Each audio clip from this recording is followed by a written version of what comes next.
Hello everybody, I'm back with another video for you today, and I was doing a bit of testing and a bit of deck building for a tournament that I was playing in, the Invitational. You might have seen some of the games if you were on Twitch yesterday, but this is one of the decks that I made for that tournament. It is an Ursine Ritual list. I didn't want to play Second Wind because personally I'm not a huge fan of that deck actually, and I wanted to play something a bit different. And I think Ursine Ritual has a pretty solid place actually, as a deck that you can win with instead of Second Wind. And I think Skellige's really strong, kind of regardless of what leader you use with it.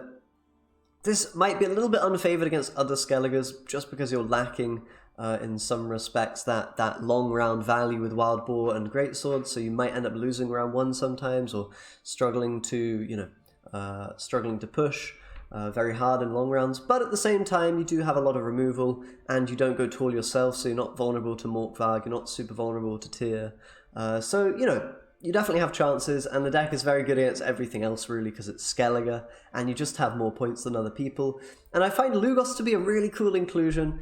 You can use him to deal kind of 8 damage on board, which is something that people never really see coming. So sometimes they'll start the round with an engine, say for example Hefty Helga boosted once, blah blah blah blah, Lugos can take him out, or Ethereal for monsters, that can easily die if there's no Caranthea coming at the same time. So Lugos can really find some, hidden excellent value here, and I think he's a bit more flexible and just a bit cheaper, but also, just as strong really as Vildkarl, if you're worried about poisons and things, which I guess I am while I'm playing this deck. So yeah, overall I'd say this deck is pretty powerful. It is Skellige, so it's not too surprising, and it's definitely a fun one. Just a lot of powerful cards.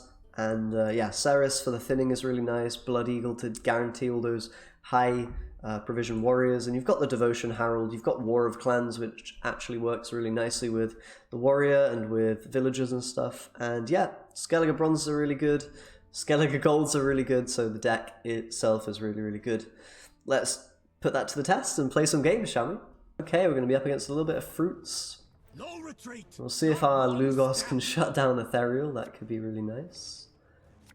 If it works. I've got to be a bit careful in this round one because they can output a huge amount of tempo monsters. And our long round isn't too bad, but yeah, I've got to just be a bit careful here.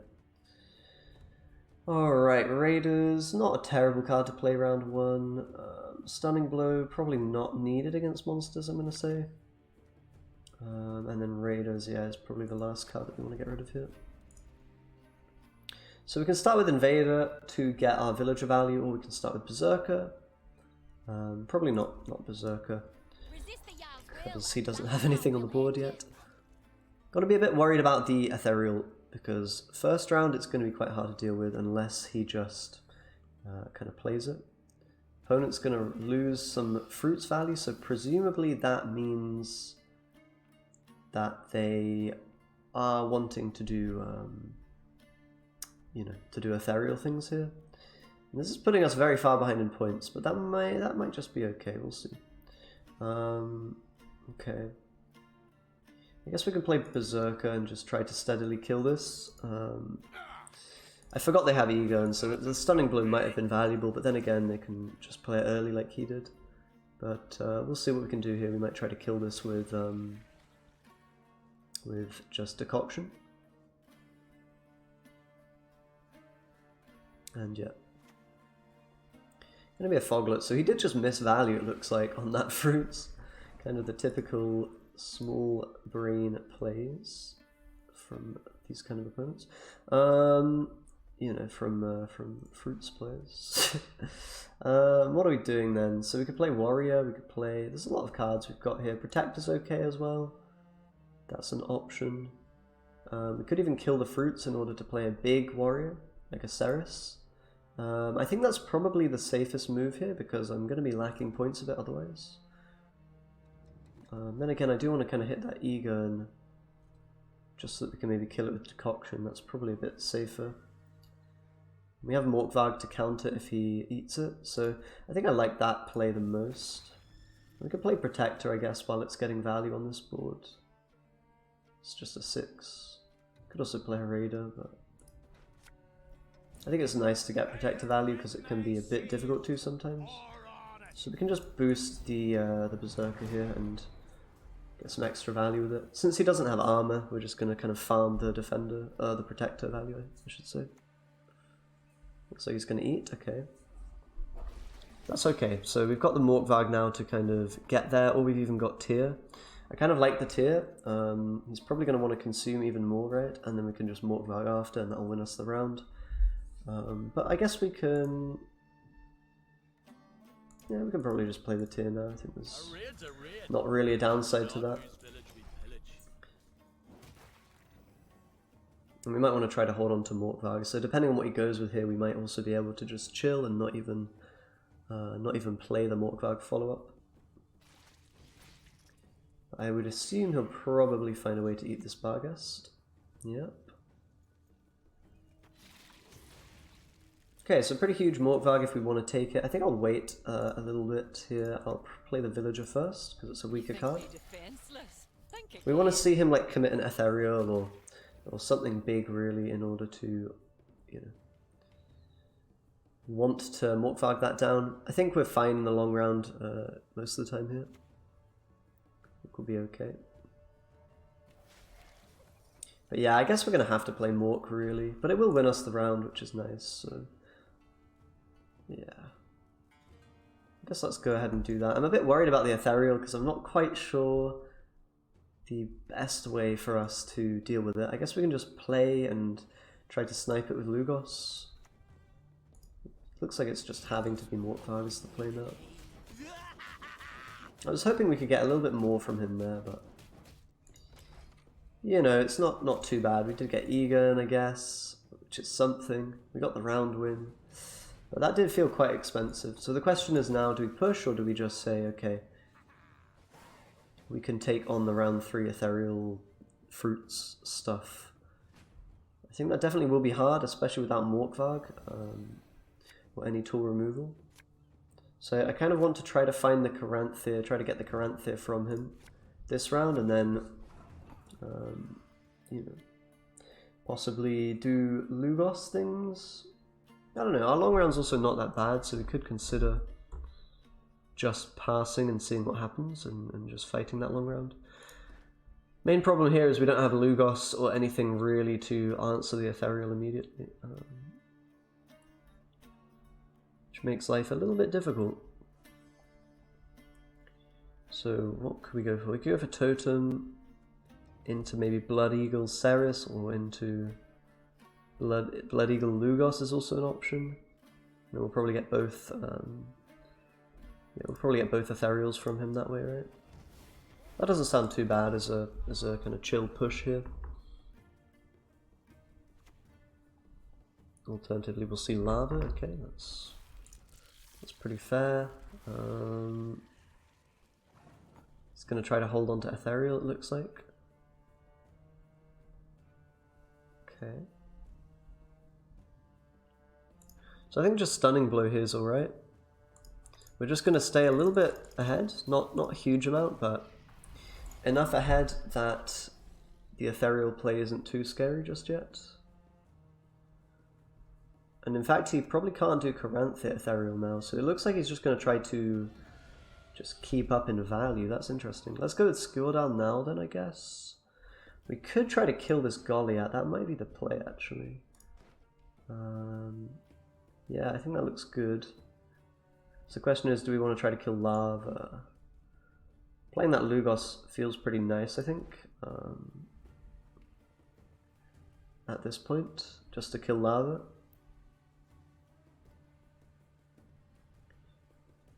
It seems like he maybe isn't doing ethereal things this round, right? Then again, we can maybe just pull the Lugos with sort of this shenanigans, right? After we kill Goliath. I don't know, I think this is probably a bit safer. Maybe pull Gremist. It's getting a bit crazy. It's getting a little bit crazy. We need to go fast. Okay, we got the Lava, that's good. Okay, don't use that last charge. No! Use the last charge, why? Oh god, I hate the roping in this game. I really hate it. Like, I was right-clicking to cancel it, but it just doesn't, you know, after a certain point it no longer registers your actions. It actually sucks. But okay. We can kill the beast. That's really lame. I of course wanted to pull my Ceres round 3, so we're gonna have to, if we're gonna do that, we're gonna have to try to sneak a Drummond villager in there or something, just due to that misclick. Really kind of unfortunate, but at least we've got a really nice push here. We can bleed Haunt from the opponent. It's not all bad. It's not all bad. But yeah, I'm pretty upset about that. This is what you get at the Freddybabes channel. You get a lot of misclicks, misplays. We're actually like super playing into Igni if that Grimace goes on the other row, which is quite funny. I think we just keep pushing here. Heimdall. Heimdall time. We can try to play around that Igni, right? Just about. So there's a silver lining here to the situation, that's for sure. I think we can go all in here if he doesn't respect us. Okay, we're just going to win. So maybe going all in with the leader there actually benefited us, since he was really lacking ethereal value and, yeah, I guess Haunt as well. Nice, let's jump into another one and see if it can go a bit more smoothly next time. Okay, we're actually going to be up against some commandos by the looks of things. Where they lie, this alone matters. Do quite enjoy this matchup. Played some of this in the tournament yesterday actually, and yeah, we'll get rid of Shield Maidens of course. Hand is looking pretty decent. Could maybe just throw out an early tier to punish TA and see if they have a Purify or a Shield, which sometimes they won't have in Northern Realms, and then you could punish. But yeah, just got to win round 1 really against this. If we're able to do that, then we're probably fine in this game. If we lose round 1, it can definitely get a bit tricky. Probably have a bit too much removal here. Although if he's going to play Royal Guard, that's kind of fine actually. Let's just kill that. Yeah, the villager is not going to be too hot. Perhaps we can get Grimace down and then villager after and purify the bleed, but that's a little bit wonky. Definitely not too great. Okay, we're getting stunning blow value. That's really nice. I was a bit worried those cards were going to be kind of dead here, but we are taking down engines, so we're getting our value there, and yeah, we can make some plays. Not the best hand ever. We don't have Blood Eagle to fix things, but is what it is. We'll hopefully draw into that soon. Okay, I guess we're just going TA here, sure. Alright. So I guess the tier is fine, like it doesn't really get better, so we may as well just throw this out, see if he has the way to deal with it, and if he doesn't we can really punish him. And possibly he can pull Commando and Purify, in which case, I don't know, there's some things that can happen here where we're able to shut down the Commando train as well. We'll see. Okay, we're just going to get the kill there, that's quite nice. That is certainly quite nice. Okay, I think we need to get the Gremist out and then go for this villager value as soon as possible, because otherwise it'll be hard to get that in this round 1, and we need to set up our graveyard a bit for Harold and, you know, War of Clans. It's definitely not the most, you know, most viable hand for round 1 here, but we've got to make it work. We've got to win round 1, otherwise there will be problems. Okay, so we'll just play villager now. That's all good. So pretty weak round 1 from the commandos there, honestly. Now, since we don't know whether or not he's got Draug, we probably should push round 2 all the way here to see if we can get the Draug from him. Otherwise, you know, if you know there's no Draug, you can kind of just pass and go to round 3 against this, but when it's uncertain, it's a little bit trickier. Anchorite Warrior, let's just get rid of. I don't think it's too useful here. And we could mulligan again. It gets a bit risky because of Shield Maidens, of course. Is this hand going to be good enough? We have to ask that question, right? And we're lacking sort of the top end, the very top end here, which will allow us to close this out. So it might be worth mulliganing, for example, Villager, Berserker. Let's just go for it. Okay. Women, children, elders. Really wanting to find the Blood Eagle, because if we get that in this round, we get kind of double thinning in a way. We get both of, you know, we get access to all of our good cards. Whereas this way, we're maybe not getting access to all our good cards. Could be a problem. Okay, let's play Ceres this round. We're going to have to do that if we're doing the push. I'm a bit worried that we're not going to have enough push here, actually, to deny everything. Deny the commandos round 3, but we'll see. My hand is a bit weak, because we've got a lot of bronzes. Oh gosh.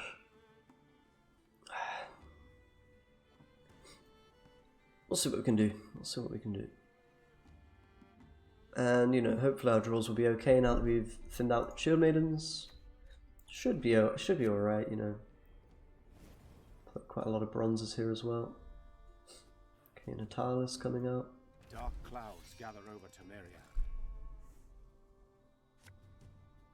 Oh, okay, that's a really good Morkvarg target. I'm very happy to see that. I'll probably just take that right now, honestly. I think it doesn't get much better than that. Could deny the inspired effect. And yeah, that's just really, really powerful Morkvarg.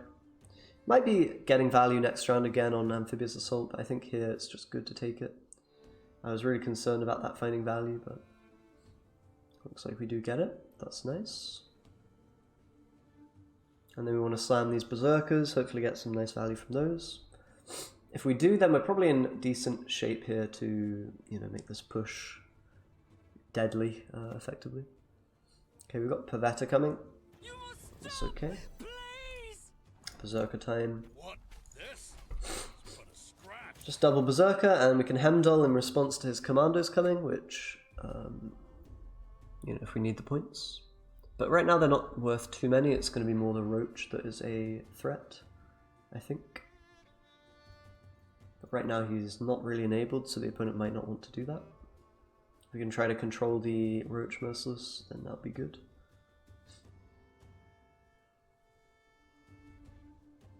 We'll see. We are a pushing deck. We like pushing, so this push should be quite powerful. And definitely if there's a Draug somewhere, then we want to make sure we get that. Okay, interesting that he hits the Berserker. I think we're definitely going to want to kill the Ballista, so let's go with Skjordal to keep the tempo up. Going to try to deny Roach from activating. We're going to play Berserker next, again, if he doesn't play a unit that needs to be removed.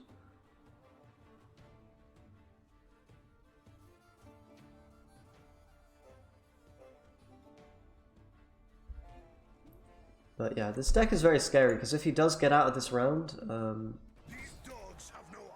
he did play a Neuromancy this round, right? So he's going to draw into basically his combo again, so we have to win this round, basically. Or at least, I guess, get Renew. We need to get Renew from him. If we get Renew, then we're okay, right? Okay, looks like a Berserker. I mean, right now we're in a pretty decent spot, I would say. He hasn't shown us the points yet. And he maybe doesn't have a way to do it very effectively without sort of playing the Roach, right? Let's just kill that. Let's just kill that. Fair trade, card for card. And again, denying Roach. He probably has Roach on hand, right? And then maybe Reinforcements or Commander. Okay, he has a Cutthroat, okay. Don't move, love, and maybe I'll spare you. So I think going all in here is pretty good. Yeah, going all in here is really good. Let's just do it. I mean, not with Leader, that would be a bit wasted. But pretty much all in, because if you think about it, the Roach is not going to be enough here. So that means we get the last card. It's probably Renew, and failing that, he has to top deck into... actually, he doesn't have to top deck into Renew, because he can always Neuromancy it. But I think we just need to force the win here, otherwise things get a bit tricky, basically. With the Commandos coming back on a a new run effectively. But here, if he also doesn't have Roach, then we're just kind of winning, I think. And the other thing to think about is if he uses both of his leader charges, then his commando next round is vulnerable and we can maybe kill it somehow. For example, with Lugos. Lugos can kill the commando before it actually comes out. So there's a lot of ways we win here, basically, if we play our last card. And it's going to be the Roach. It shouldn't be enough, but I mean, I might have done the maths wrong on this. Oh, it actually is. Wow, okay. By 1. Oh my goodness. Well, that's not great news. That is certainly not great news. But he used both leader charges, so that's kind of our hope now. We just need to find our Blood Eagle. Yeah. Get our Lugos. We're going to miss Harold, which is a real shame, but... And also our villagers kind of scuffed at this point with War of Clans. So not everything really working out how it should, but I think we'll still be okay as long as this Lugos goes fine. Because we should be killing that commando, really. But yeah, not an ideal hand for sure. We would have loved to see Harold. If we had Harold instead of War of Clans, then it's way easier to deal with that that commando, because we're just going to be able to kill it every time. But here I think we're probably still winning most of the time here. If we get unlucky, very unlucky, then we might lose. Oh, I don't know. He might have also just a really powerful hand and not go for the Pavetta stuff. In which case we could be in trouble. But my guess is he's going to try to set up... Okay, he's actually just going to wait and... Okay. So we'll go Totem now. We know he has a Neuromancy and Amphibious Assault in hand. So I think he's going to try to basically play his Commando second last card. So he doesn't have enough last say to actually do that without being answered. But we're going to have to kind of damage his units a bit to make sure that you know, our stuff is working. This is actually good for us. We're managing to get a bit of villager value. Kill me first, you'll have to. And flip the boys. And then the Blood Eagle Lugos, we'll see what it can do. But I think it is killing the commander here. It's very unlikely it doesn't.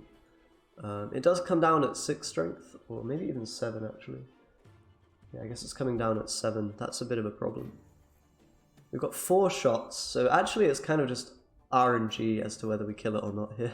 Wait, but what am I talking about? He hasn't even played Pavetta yet, so I guess he can do that on last play, right? That's the point. Yeah, and then he can Neuromancy something different if he feels like it, so definitely puts us in a weird spot. This is, I'm presuming he has Renew. He might not even be playing Renew because it's very expensive and hard to fit with Selkirk. Yeah, okay, he doesn't even have Renew, so that's good for us. So I guess we'll just play the Lugos now, and I think it's probably worth trying to kill this Baron, because this Order effect will probably be worth something otherwise. So let's just do that. Lugos, of course, and just fire off the machine gun. I guess I could have also tried to kill this Ballista, that might have been good. Okay. So I think we got it. I think we got there in the end. I was just playing around the idea of him having a Renew and thinking about that in a very detailed manner, but I think, yeah, he just didn't have it, right? So his last card, I guess, is a Neuromancy for Falibor. I don't think Falibor is going to be enough here. It's actually Sabrina, okay. I am ready. Either way, it's a win for us. I guess that means he might have had Draug in his deck. Good thing that we avoided that. Not a bad one. Pretty interesting game there. But yeah, Skellige does just have the points. This deck is maybe a bit weaker than Second Wind overall, so if you're super intent on climbing, then maybe don't play it. It's definitely more of a tournament optimized deck, but can still win games. And yeah, if you enjoyed, do subscribe. I'll have some videos sort of talking about the tournament in the coming days. If you're after that sort of really detailed analysis, then stay tuned for that and subscribe so you catch it. And as always, guys, thanks for watching, and I'll see you next time. Bye-bye.